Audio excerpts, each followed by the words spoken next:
From Montana's news leader, this is the MTN 530 News. Tempers flared on northern Colorado's sideline Saturday afternoon, resulting in an injured Bobcat fan. Coming up, the contradicting stories that are circling around. And it's up, up, and away. Soon your traveling experience will look a bit different as you fly out of Billings. Fasten your seatbelts. We'll check in with the new plans. Good evening, everyone. Thanks for joining us. I'm Jeanelle Slade. Those stories in just a moment. But first tonight. The city of Hardin will soon once again have its own police force. The hope is to have boots on the ground by the end of the year. Q2's Russ Riesinger caught up with the new chief, who's working hard to get the new department up and running. Hardin's Police Chief Donald Babin has been on the job for a little over a month now, and he's got a tough assignment, essentially building a brand new police department entirely from scratch. It's been a long time since the city of Hardin has had its own police department. For most of the last half century, the city has paid the Bighorn County Sheriff's Office to provide law enforcement, but that's about to change. We're going to put a canopy over it that says police. We're going to put two blue lights on each side of the door. So this will be the police department. Donald Babin is the chief in charge of making it happen. That will be the patch that's on the vehicles and on the facade of the building. He's been a busy guy since arriving in Montana from Georgia, where he spent 15 years after growing up and beginning his law enforcement career in Massachusetts. So working on policy, it's really intense. The other thing is just getting equipment and finding prices, good prices, because I do believe in fiscal responsibility. The new chief doesn't have much of a choice when it comes to that. He's building the new department on a tight budget of around $500,000.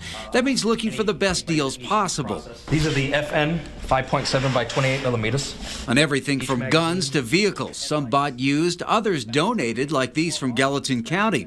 The other challenge, finding staff. The hope is to have 5 people on board by the end of the year, 8 eventually. It's tough to hire people. The pool's getting very slim. Stuff going across the country is, who wants to be a police officer today? But again, it takes a special person and it takes a special commitment. Hardin hasn't had much luck with previous attempts to start its own police department since consolidating law enforcement with the county in 1976. In 2009, the city almost signed a deal with American Police Force to have Guantanamo Bay prisoners housed in its empty Two River jail, funding a police department with the proceeds. But it all turned out to be a scam by a felon who was later put in jail. I think the city has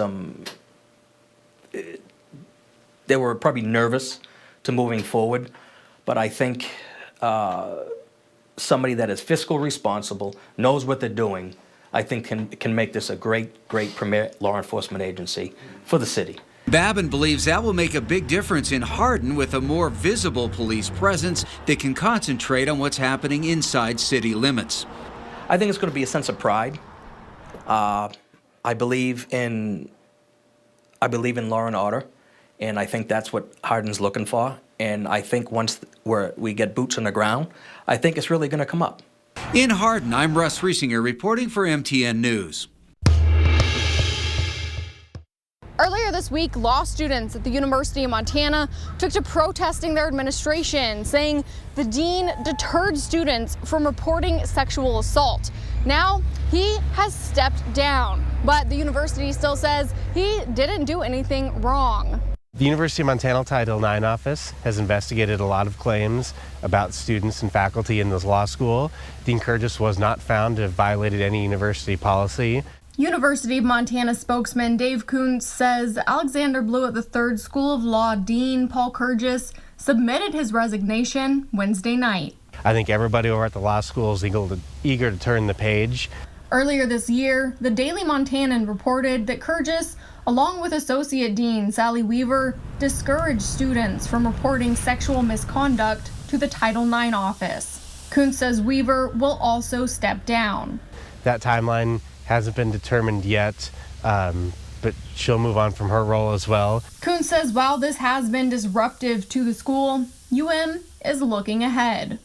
And despite everything that's happened this week, we're really eager to make sure that students are served, and that's through our student services. That's with making sure that faculty have the certainty and the resources they need. And so while this week was disruptive over at the law school, We think that this decision will help us work collaboratively to find that leader going forward who can really lead the law school into this new chapter. Kurgis will return to the classroom. We respect Dean Kurgis' decision and his service of nearly a decade to this university. And right now we're going to shift our focus to finding a strong leader who can come in, work with the students, work with the faculty, work with the staff over at the law school to turn the page. Kuhn says the university will launch a nationwide search for a new dean as soon as possible. But in the meantime, acting provost Reed Humphrey will take over leadership. In Missoula, Katie Miller, MTN News. Tonight, Billings police are searching for a vehicle of interest after shots were fired into a downtown business building, leaving 2 bullet holes. Now, the shooting happened at Fade's Barbershop on 18th South 27th Street just after 2 p.m. yesterday. A 27-year-old man and an 8-year-old boy were inside but were not injured. Now, the vehicle of interest is described as a white 4-door passenger car and was seen leaving the area after bullets were fired. Now, anyone with information regarding the shooting or the vehicle is asked to contact Billings Police at 657-8200. And some good news tonight on the wildfire front as crews make progress on the South Moccasin fire burning northwest of Lewistown.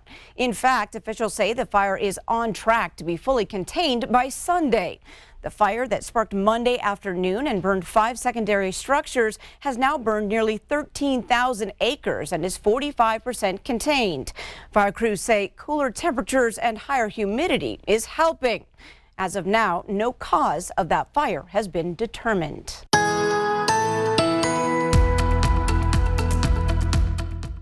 And we now bring in Chief Meteorologist Ed McIntosh. We knew it would eventually arrive, Ed, but now it finally feels like fall. Yeah, temperatures are dropping, not as much in western Montana and northern Wyoming, but you can see across the eastern plains of Montana anywhere from around 10 to almost 30 degrees cooler during the afternoon compared to yesterday. And more of that cool will start to settle in across the region. We're going to get this in a couple of waves, one tonight heading all the way through Saturday. Sunday looks quiet, but Monday, Tuesday, Wednesday will be very chilly with rain and snow showers around the area. So you might think about things like shutting down the sprinkler systems, cleaning out the rain gutters before that moisture starts to show up, and taking care of those fall lawn and garden chores. Maybe breaking out that fall wardrobe as well. We're going to talk about the details coming up. An unwanted record day on the COVID-19 front as cases continue to surge here in Yellowstone County.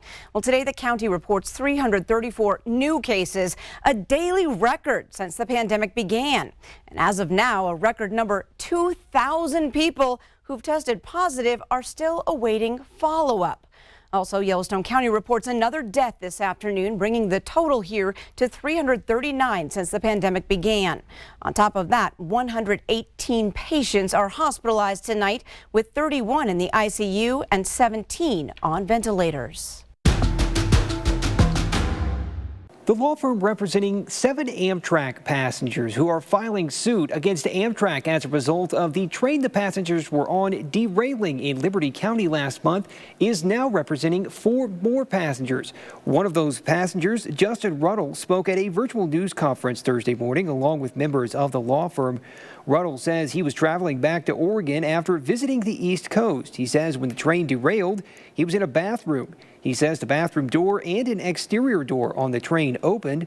When that happened, he says he saw dirt and gravel getting scooped up into the train car and says he held onto a bar in the bathroom to avoid falling and, in his words, getting crushed by the train or ground up into the dirt. In a prepared statement, he said Amtrak needs to be held accountable. Amtrak and those responsible for this tragedy must be held accountable for the mistakes they make. They cannot offer what they hold out to be safe transportation, then walk away when people are killed or injured for their entire lives. This derailment should not be happening in this country in 2021. It's inexcusable. It should be a never event, and we are going to hold Amtrak, BNSF responsible. And we're doing it for our clients and for the future of all traveling passengers in the United States. Along with the injured passengers, as we've reported, 3 people also died. The NTSB is still investigating the crash. The law firm says based on the last case involving an Amtrak derailment the law firm was involved in, this case could take 1.5 years to 2 years to play out. Amtrak did release a statement after the derailment. You can find a link to that in this story on our website. Reporting for MTN News, I'm Colter Anstad. Although it may look a little dusty now, construction on the newest wing of the Billings Logan International Airport has only about 3 months left to go. The construction began roughly a year ago and includes an entirely new concourse. Work is slightly behind schedule. The new gates were originally supposed to open no later than January. That's been pushed back a couple more months, but passengers will soon get a look at the new building. We're going to have to do some things on the existing middle of the building where we're going to have to start routing people through here to get the baggage claim. So everybody's going to get a sneak peek. The concourse will be state-of-the-art with upgraded screening areas, multiple charging outlets, and large bathrooms, all things the current building is missing. Along with those upgrades, the new building will also have increased dining options. We will now have a very nice large restaurant, about 4,700 square feet. We got a big gift shop that we're going to be putting in play. And then we got this great bar venue that'll take place right there looking out the glass. So those are some great amenities that aren't even close in the existing building. So we're very excited about that. The airport is currently taking proposals for what restaurant will go in the new space. Around the beginning of March, passengers will start boarding planes in the newest wing. In Billings, Brandon Warren, MTN News. Coming up on tonight's MTN 530 News here on Q2, there are a lot of questions around testing for influenza and COVID. Q2 is getting answers. Next.